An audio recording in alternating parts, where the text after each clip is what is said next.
BSc द्वितीय वर्षात शिकत असतानाची, म्हणजे साधारण 1996 मध्ये माझ्यासोबत घडलेली घटना. माझ्या आजीचं निधन झाल्याने माझ्या कुटुंबावर दुःखाचा डोंगर कोसळला होता. त्यामुळे काही दिवस अभ्यासाकडे दुर्लक्ष झालं.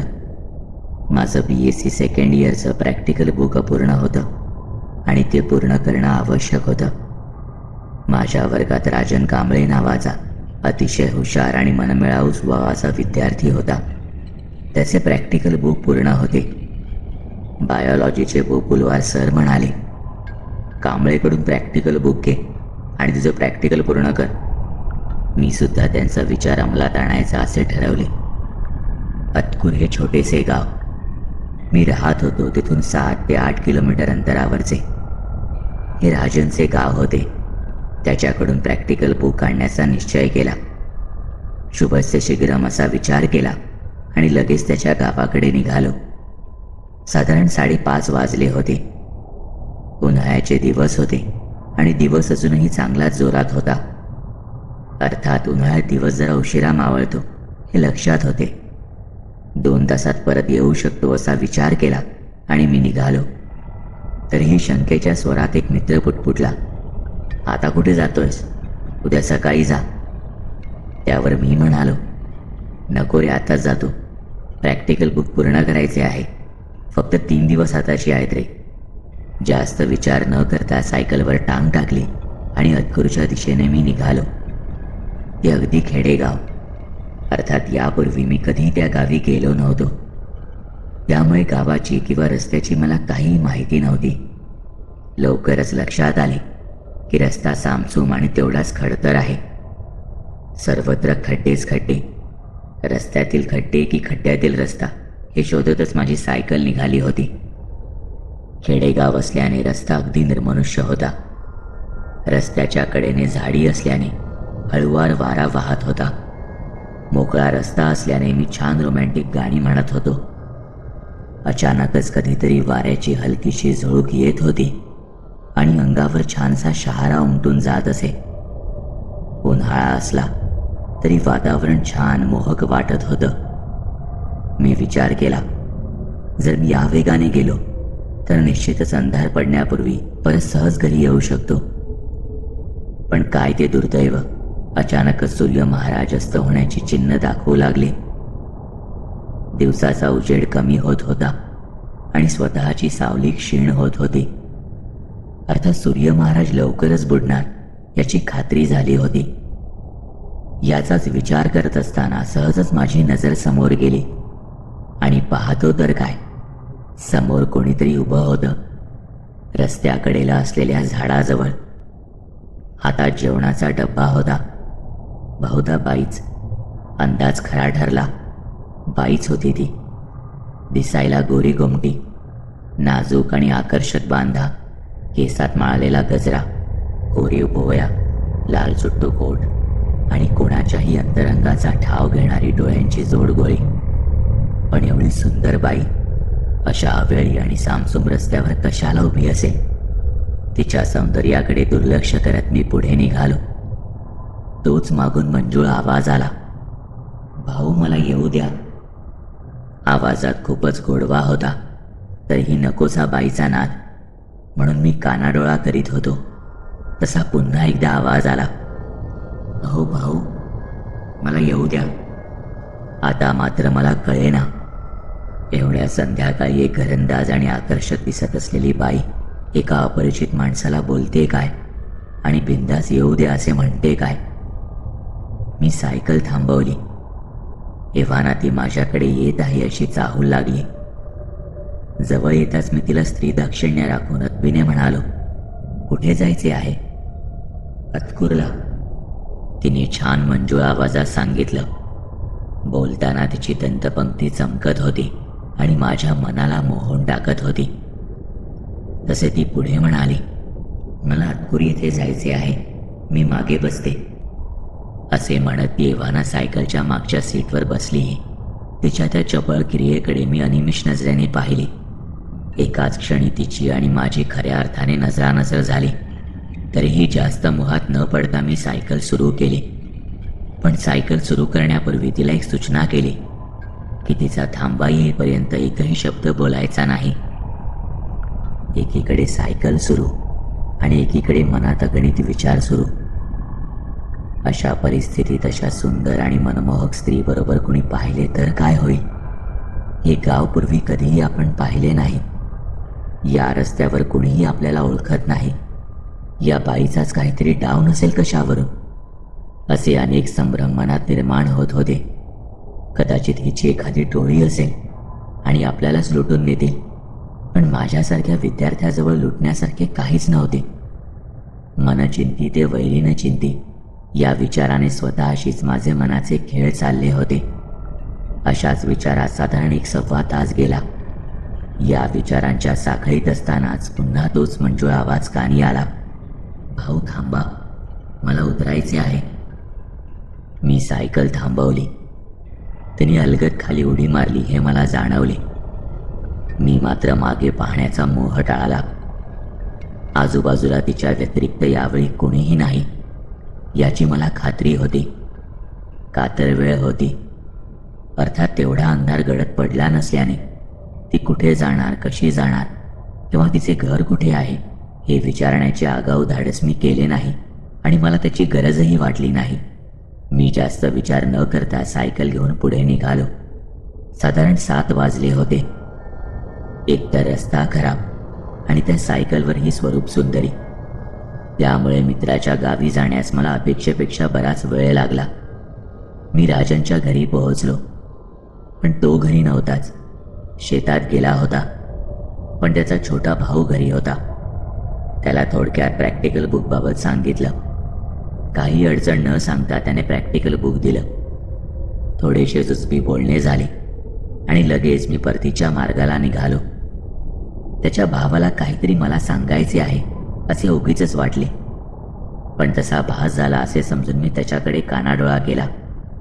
त्याचा निरोप घेतला आणि परतीच्या प्रवासाला लागलो. अगदी 15-20 मिनिटात मी त्या जागी आलो ज्या ठिकाणी थोड्याच वेळापूर्वी मी त्या बाईला सोडले होते. पण आता माझी दिशा बदलली होती. त्या बाईला मी उजवीकडे सोडले होते आणि आता मी डावीकडून जात होतो. क्षणभरासाठी निखळ सौंदर्य लाभलेल्या त्या बाईचा विचार माझ्या डोक्यात येऊन गेला आणि मागून तोच परिचित गोड आवाज आला. भाऊ मला येऊ द्या.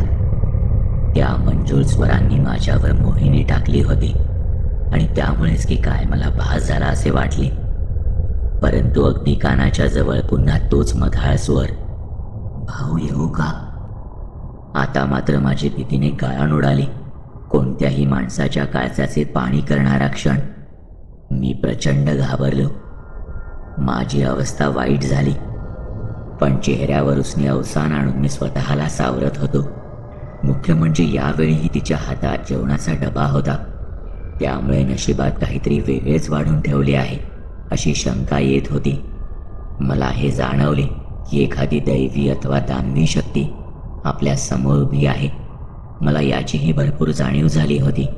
आता फक्त वेळ ठरवणार होती की माझा काळ आलाय की नाही. इव्हाना ती आधीपेक्षा जास्त सुंदर आणि मनमोहक दिसते असा विचार त्या क्षणी माझ्या मनात येऊन गेला. आणि तसा विचार माझ्या मनात कसा काय आला असे वाटून त्या भयंकर प्रसंगी सुद्धा मनात हसू आलं. पण वास्तव कधी कधी कल्पनेपेक्षाही भयंकर असतं हे त्या क्षणी मला मनोमन पटलं. कारण काही क्षणापूर्वी अतिशय सुंदर वाटणारी स्त्री मला आता फारच भयंकर आणि भीतीदायक वाटू लागली.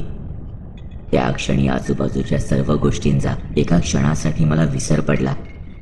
आजूबाजूला काय घडतंय असा विचार करत असतानाच डोके जड पडत आहे असे वाटत होते.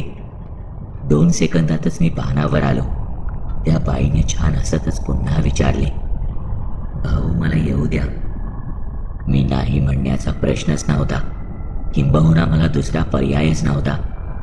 एक अतर्क्य शक्ती माझ्याशी बोलत होती हे मला कळत होतं. या शक्तीचे आपण जर ऐकले नाही तर आपल्या जीवाचे बरे वाईट आत्ताच होणार हे मला पक्के माहीत झाले होते. त्यामुळे मी तिला नाही म्हणू शकलो नाही. ती अलगद माझ्या मागे बसली आणि त्या अंधाऱ्या रात्री निर्मनुष्य रस्त्यावर सायकलचे पायडल मारत मी भीतीयुक्त अंतःकरणाने निघालो. जीवाची भीती आणि विचारांचे काहूर. मनामध्ये नुसता कल्लोळ माजला होता.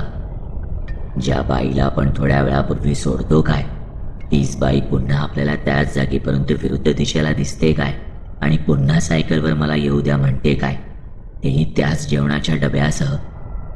मला चक्रावून टाकणारे हे सगळे प्रश्न पुन्हा पुन्हा माझ्या समोर उभे राहत होते.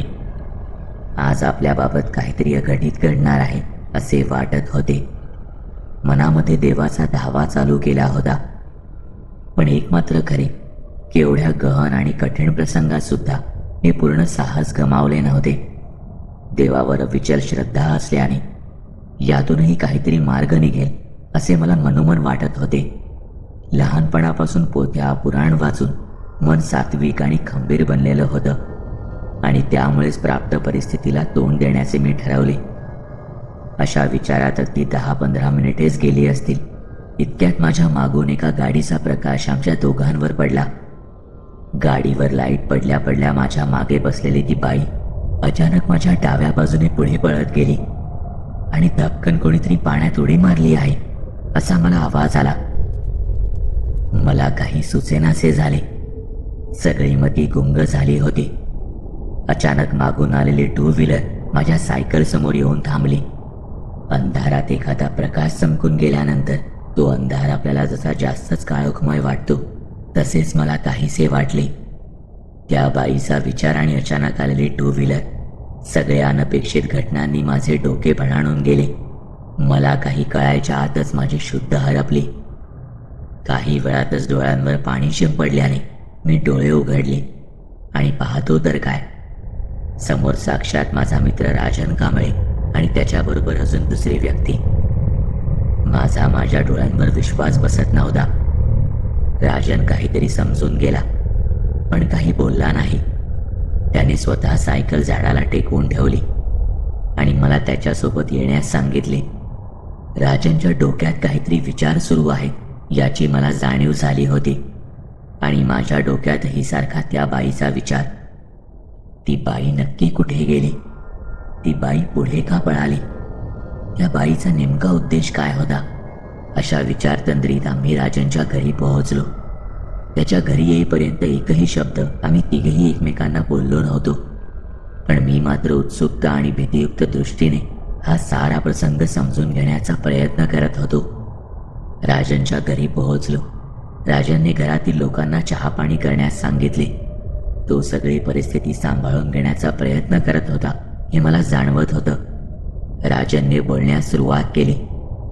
तू माझ्या घरून निघालास आणि मी नेमका घरी आलो. गाडी लावणार होतोच इतक्यात भाऊ म्हणाला की तुझा मित्र आत्ताच प्रॅक्टिकल बुक घेऊन गेला. त्याचे वाक्य पूर्ण व्हायच्या आत तशी सुरू असलेली गाडी मी तुला गाठण्यासाठी वळवली. मला उगीचच काहीतरी जाणीव झाली, कदाचित तुझ्या बाबतीत काहीतरी अघटित होऊ शकतं म्हणून. मग मी क्षणाचाही विलंब न करता या मित्राबरोबर तुझ्या पाठीमागे आलो. त्याने त्याच्या भावाला मला एकट्याला त्या वाटेने का जाऊ दिले याबद्दल तीव्र स्वरात संताप व्यक्त केला. तेव्हा त्याच्या भावाने त्याला सांगितले की मला विनाकारण त्यांना घाबरून सोडायचे नव्हते. डोक्यात शंका निर्माण करून उगीचच भीती निर्माण का करायची असे कारण सांगून त्याने काहीच पूर्वसूचना दिली नव्हती. त्याच वेळी मी मित्राला म्हणालो, अरे बहुतेक तुझ्या भावाला काहीतरी सांगायचे होते. तू सांगण्याचा प्रयत्न करत होता परंतु मीच त्याकडे दुर्लक्ष केलं. त्यामुळे त्यात तुझ्या भावाचा काही दोष नाही. असे म्हटल्यावर तो शांत झाला. काही वेळाने त्याने मला विचारले, काही अनपेक्षित अथवा विशिष्ट घटना तुझ्याबाबत घडली का? मी त्याला हो म्हणालो आणि सगळा प्रकार त्याला तपशिलासह सांगितला. सगळा प्रकार घरातील सर्व सदस्य अगदी कान देऊन ऐकत होते. प्रत्येक प्रसंगाला त्यांच्या अंगावर काटे उभे राहत होते. सारा घटनाक्रम सांगितल्यावर तो म्हणाला, मित्रा, तुझे आयुष्य बलवत्तर होते म्हणूनच तू आज वाचलास, नाहीतर आज तुझी खैर नव्हती. तो जे सांगत होता यावर माझा विश्वास बसत होता, परंतु या गोष्टीचा नेमका माझ्याशी असलेला कार्यकारण भाव अजूनही कळला नव्हता. तेव्हा तो मला सांगू लागला, तू राहतोस त्या गावात एक सूतगिरणी होती. त्या सूतगिरणीमध्ये कामगार असलेल्या एका तरुण मुलामुलीचं प्रेम जमलं, परंतु काही कारणास्तव त्या दोघांचं लग्न होऊ शकलं नाही आणि त्यामुळे निराश होऊन त्या मुलीने एका विहिरीत उडी मारून आत्महत्या केली. तू जिथे बेशुद्ध पडला होतास ना, तिथूनच थोड्या अंतरावर ती विहीर आहे. आतापर्यंत 3-4 मुलं त्या विहिरीत मरून पडली आहेत आणि मुख्य म्हणजे ती मुलं या गावातली नव्हती. त्याने असे म्हणत मला घट्ट मिठी मारली. मी शहारून गेलो. तसे तो पुढे म्हणाला, तू फार नशीबवान आहेस, म्हणूनच अशा कठीण प्रसंगातून तू वाचलास. असे म्हणत त्याने माझ्यासाठी देवाचे आभार मानले आणि मलाही त्याच्या घरातील देवघरात जाऊन देवांचे दर्शन घेण्यास सांगितले. त्यावेळी मला खात्री झाली की जगामध्ये जर देव असेल तर दानव सुद्धा असतात. दैवी शक्ती असेल तर असुरी शक्ती सुद्धा असते, याची साक्ष मला त्या क्षणी पटली. मी मनोमन त्या देवदूत बनलेल्या माझ्या मित्राचे, देवाचे आणि कुठल्याही प्रसंगात तोल ढळू न देण्याचे संस्कार देणाऱ्या आई वडिलांचे अगदी मनापासून आभार मानले आणि असा प्रसंग माझ्या बाबतीत पुन्हा कधीही न घडो अशी देवाकडे प्रार्थना केली.